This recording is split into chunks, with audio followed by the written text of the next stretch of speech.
اعوذ باللہ من الشیطان الرجیم بسم اللہ الرحمن الرحیم السلام علیکم ورحمۃ اللہ وبرکاتہ۔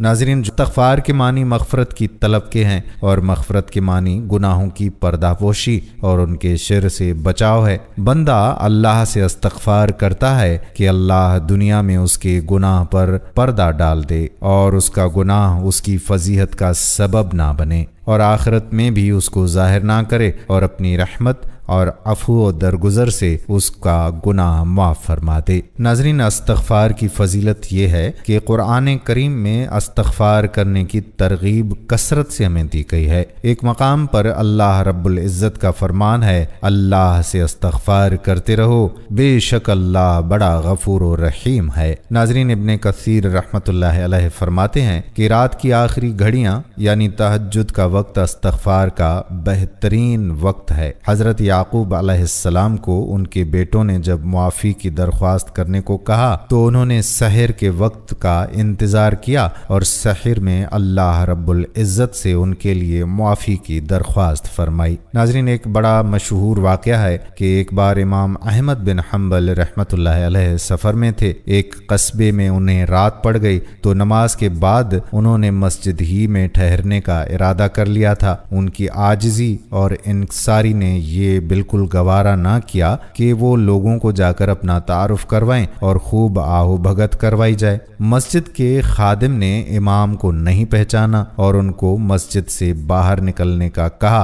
امام نے سوچا کہ مسجد کے دروازے پر سو جاتا ہوں، لیکن خادم وہاں سے بھی کھینچ کر نکالنا چاہتا تھا۔ یہ تمام منظر ایک نان بائی نے دیکھ لیا جو مسجد کے قریب ہی میں تھا۔ اس نان بائی نے امام صاحب کو اپنے گھر رات گزارنے کی پیشکش کر دی، جبکہ وہ امام صاحب کو بالکل بھی نہیں جانتے تھے۔ امام صاحب اس کے گھر تشریف لے گئے، دیکھا کہ نان بائی کام کے دوران بھی کثرت سے استغفر اللہ کر رہا ہے۔ امام صاحب نے استفسار کیا کہ کیا تمہیں اس قدر استغفار کرنے کا کبھی پھل بھی ملا ہے؟ یہ سن کر نان بائی نے جواب دیا کہ میں نے جو بھی مانگا اللہ مالک الملک ہے اور اللہ نے مجھے عطا بھی کیا، ہاں بس ایک دعا ہے جو ابھی تک قبول نہیں ہوئی ہے۔ امام صاحب نے معلوم کیا کہ بھلا وہ کون سی دعا ہے جو قبول نہیں ہوئی؟ تو نان بائی کہنے لگا کہ میرے دل میں کچھ دنوں سے ایک خواہش مچل رہی ہے کہ امام احمد بن حنبل رحمۃ اللہ علیہ سے ملنے کا شرف حاصل ہو جائے۔ یہ سننا تھا تو امام احمد بن حنبل رحمۃ اللہ علیہ فرمانے لگے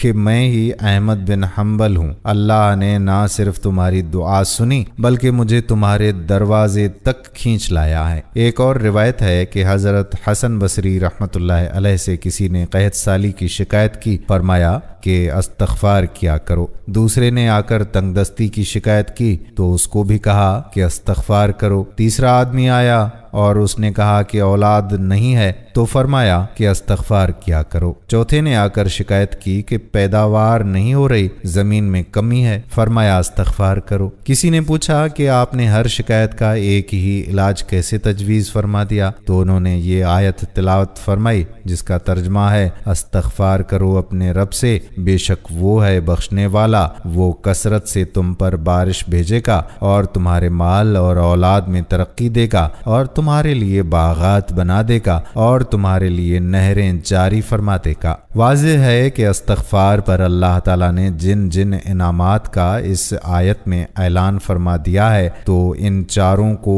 انہی کی حاجات درپیش تھیں، لہذا حضرت حسن بصری رحمۃ اللہ علیہ نے سب کو استغفار ہی کی تلقین فرمائی۔ حضرت حسن بصری کے عہد میں عتبہ الغلام نامی ایک شخص ہوا کرتا تھا۔ اس کے ظلم و ستم کی داستانیں دور دور تک مشہور تھیں۔ ایک دن وہ حضرت حسن کی محفل میں آیا، اس وقت وہ قرآن مجید کی یہ آیت اقدس تلاوت فرما رہے تھے کہ کیا مومنوں کے لیے وہ وقت نہیں آیا کہ ان کے دل اللہ سے ڈریں؟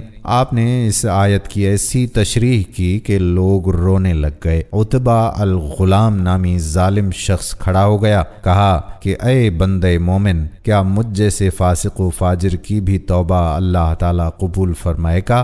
آپ نے فرمایا بے شک۔ جب عتبہ الغلام نے یہ بات سنی تو اس کا چہرہ زرد پڑ گیا اور وہ کانپتے ہوئے چیخ مار کر بے ہوش ہو گیا۔ اسے جب ہوش آیا تو حضرت حسن نے ان سے قریب آ کر کر اللہ کی رحمتوں اور بخشش پر مبنی دردناک اشعار پڑھے، جنہیں سن کر عتبہ نے پھر چیخ ماری، پھر سے بے ہوش ہو گیا۔ جب ہوش آیا تو کہنے لگا کہ حضرت، کیا مجھ جیسے بدبخت کی توبہ رب کریم قبول فرمائے گا؟ حضرت حسن رحمت اللہ علیہ نے کہا، درگزر کرنے والا رب ظالم بندے کی توبہ بھی قبول فرما لیتا ہے۔ اس وقت عتبہ نے سر اٹھا کر اللہ سے 3 دعائیں کیں، اے پروردگار، اگر تو نے میرے گناہوں کو معاف اور میری توبہ کو قبول کر لیا ہے تو ایسے حافظے اور عقل سے میری عزت افزائی فرما کہ میں قرآن مجید اور علوم دین میں سے جو کچھ بھی سنوں اسے کبھی فراموش نہ کروں۔ اے پروردگار،